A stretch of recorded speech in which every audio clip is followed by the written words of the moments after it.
Hello बच्चों, let's see this question. Under which of the following condition direction of flow of current will be opposite, that is from Zn electrode to copper electrode at 298 Kelvin given 2.303 into RT upon F should be taken as 0.06 and E naught standard EMF of cell for this cell, that is Zn2 plus Cu2 plus Cu, is given to be 1.1 volt and the four conditions are given as four options. तो चलिए सबसे पहले इस question के की concept को देखते हैं. नाउ ये जो क्वेश्चन है ना, this question is a very classical example जहां पे नर्स्ट इक्वेशन और जो स्पॉन्टेनिटी ऑफ सेल रिएक्शन होगी,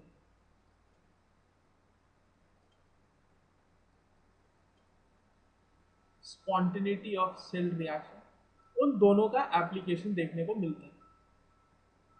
now Nernst equation is simply used for the calculation of EMF of cell. तो जो इक्वेशन हम लिखेंगे वो गिवन सेल रिएक्शन के लिए लिखते हैं डायरेक्ट. और spontaneity of cell is determined by the value of delta G. So delta G is equals to minus n F E naught. अब यहाँ पे ध्यान देने वाली बात यह है कि अगर स्पॉन्टेनियस सेल रिएक्शन कराना है, स्पॉन्टेनियस सेल रिएक्शन होनी चाहिए, तो स्पॉन्टेनियस होने के लिए delta G should be negative, जिसके लिए ईएमएफ ऑफ सेल या ई नॉट सेल जो है हमारा, दैट शुड बी पॉजिटिव और greater than zero. But if the cell reaction is non-spontaneous, it means that delta G की वैल्यू पॉजिटिव आ गई है और वहां पे E नॉट सेल की वैल्यू जो होगी वो हो जाएगी नेगेटिव. अब जो रिएक्शन हमें दिया हुआ है ना, उस पर थोड़ा फोकस करें. अब जो रिएक्शन हमें दिया हुआ है या जो सेल हमें दिया हुआ है वो एक स्पॉन्टेनियस सेल रिएक्शन को रिप्रेजेंट कर रहा है, which is the classical example of galvanic cell.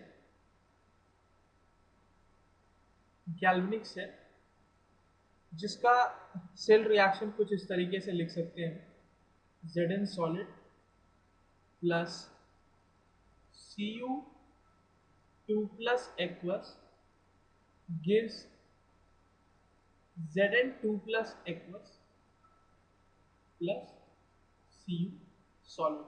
Now this reaction is a very spontaneous reaction.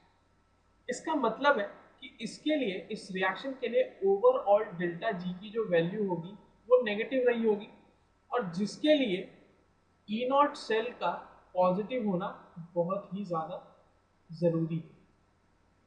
यहाँ पे डेल्टा जी नॉट होगा, I am sorry for the mistake. अब देखते हैं यहाँ पे,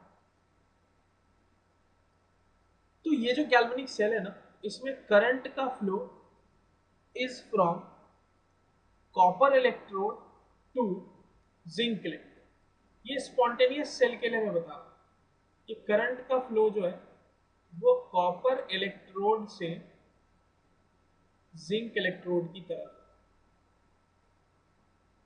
अब आप क्वेश्चन को एक बार दोबारा पढ़ें, वहां पे ये पूछा जा रहा है कि एक कौन सी ऐसी कंडीशन होगी जब direction of flow of current will be opposite, यानी वो जिंक से कॉपर की तरफ चला जाएगा. इसका मतलब that reaction will be non spontaneous.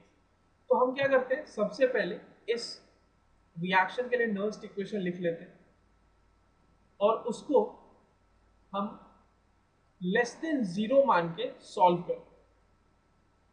ये होना चाहिए. तो EMF of cell will be is equals to E naught cell minus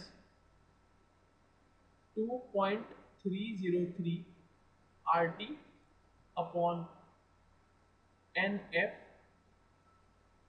log Zn2 plus का concentration upon Cu2 plus का concentration, and that should be less than 0. Okay, अब यहाँ पे आपको क्वेश्चन में ई नॉट की वैल्यू प्रोवाइडेड है और जो 2.303 into R T upon F वाला टर्म है that has been instructed to be taken as 0.06. तो इसको थोड़ा सा और सॉल्व करते हैं तो ये आ जाएगा. एक बार मैं फिर से यहाँ पे वो इक्वेशन लिख देता हूँ.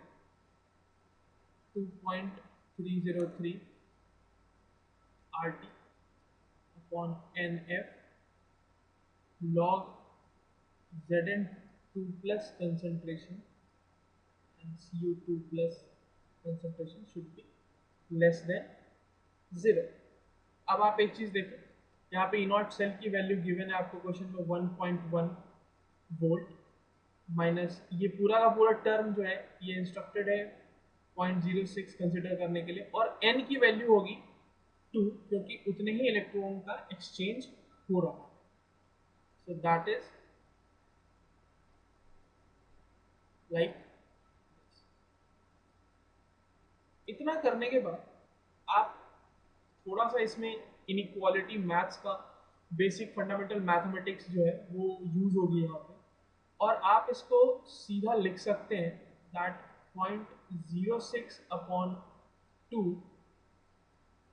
log of Zn2 plus concentration upon Cu2 plus concentration should be greater than not 0 should be greater than 1.1. Okay, simple inequality का फंडामेंटल मैंने यूज किया है यहाँ. Now again log Zn2 plus upon concentration of Cu2 plus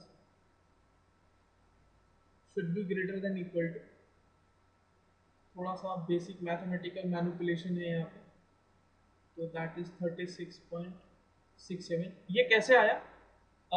ये जो पूरा term है 0.06 upon 2 इसको मैंने दूसरी साइड शिफ्ट कर दिया and basic fundamental multiplication and division के थ्रू इतना वैल्यू आ चुका है उसका.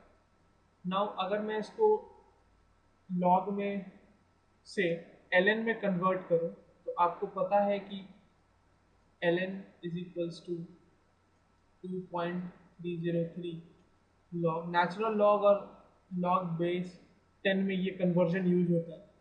उसी कन्वर्जन को यूज करते हुए मैं इस पूरे टर्म को लिख सकता हूँ 2 plus divided by copper 2 plus का concentration and that should be greater than 84.4.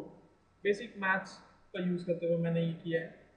Now अगर आप इसमें एंटी लॉग ले लो या सिंपल इस लॉग को सॉल्व भी कर दो तो आपका आंसर आ जाएगा and that is Zn2 plus का concentration should be greater than copper 2 plus का कंसंट्रेशन इनटू E